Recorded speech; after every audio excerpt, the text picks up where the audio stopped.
Hey everybody, it's time once again for our Wednesday Q&A where I answer a question that is shared usually for Sunday messages. We had a great guest speaker in this week, Jason Cole. We didn't have questions from that message, but it did have one come in, and it's an interesting one that we'd share here together about. And the question is, was the book of Enoch removed from the Bible, or was it never accepted? What are we talking about here? Well, it's a good question because we're talking about his apocryphal books. And we'll share a little bit about that today. What is this book of Enoch that we're talking about? Doesn't sound familiar to the scriptures because it's not there.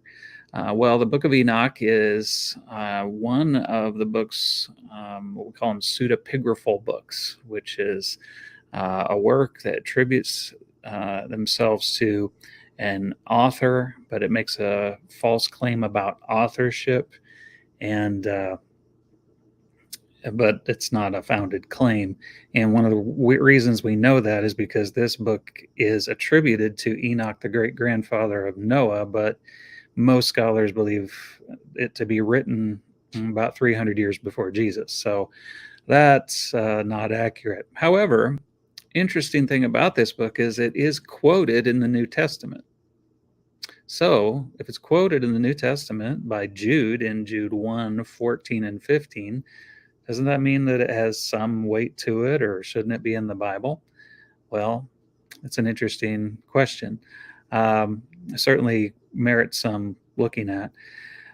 Jude says, Enoch, the seventh from Adam, prophesied about these men. See, the Lord is coming with thousands upon thousands of his holy ones to judge everyone and to convict all the ungodly of all the ungodly acts they have done in the ungodly way, and all the harsh words ungodly sinners have spoken against him. So the Bible uses this as a valid prophecy. How then do we look at this book? Well, we look at it in the same way that we would look at something else that we perhaps didn't believe to be completely valid, but made a good point here and there. This isn't the only time that somebody in the New Testament quotes a work that's not in the Bible. So that doesn't make it something that belongs in Scripture. It makes what's in it in one part true. So to further help to drive this home, I want to share a new friend with you that I have here next to me. This is my new buddy. I'll put her up on the screen. Oh, hello. This is Miss Lemon, and Miss Lemon is our new puppy, and she is a sister of one of our dogs we already have named Watson, and they have the same mama, but she's 3 months old, and she's kind of awake right now. But we're doing all the things that you do with a puppy. We're trying to keep her from peeing all over the house and trying to get her trained and understanding good etiquette, things like that. And there's lots of good scholarship and writing out there on how to do those things.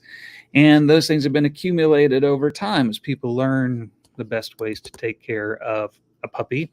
And there's a good book we have called Perfect Puppy in 7 Days by Dr. Sophia Yin, and has some really interesting things on how to understand the psychology of what's going on in this cute little brain right here, and making sure that we start good habits. But the way that you approach dog training is different now than it was, say, 50 years ago. 50 years ago, there was something called aversives, well, it's still around today, that were a primary thing that you use in dog training. And that's basically where you use quick correction and a lot of very unpleasant stimuli in order to correct behavior. And you give a yell, or give a whack them, or pull on their collar really hard to make constant corrections. And it's not that you never do that, but what we understand now, long term, after lots and lots of research and understanding, is that that's needed sometimes, but it's not necessarily the right way to go about training. we have better and more full understanding. Now, there's old books that talk about that concept of aversives, and that stuff isn't correct. It's not true. However, there are some things in those old books that are helpful, that are true. And maybe that's a little bit helpful. Maybe it's just a reason to talk about my cute dog and put her on the video. But it's a way to maybe help us understand the difference between scriptural truth and what we have in this group of books we call the Apocrypha, where there's some truth in them, and then there's just a lot of misinformation as well. Um, if you remember back last year, at the beginning of the year, we did a series where we talked about the validity of Scripture.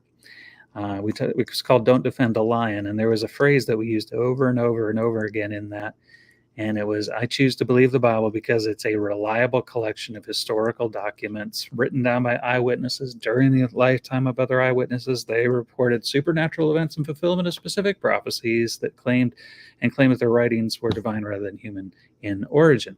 And the first part of that says, I choose to believe the Bible because it is a reliable collection of historical documents. So the documents of Scripture are reliable, they're historical, and they are a collection that is both. We understand those things to be reliable and historical because they were written on 3 different continents, Asia, Africa, and Europe, written in 3 different languages, Hebrew, Greek, and Aramaic, written by 40 authors from all different walks of life. There are different kinds of books, history, poetry, letters, prophecy, and it was written over 1,500 years, and all of it is testable.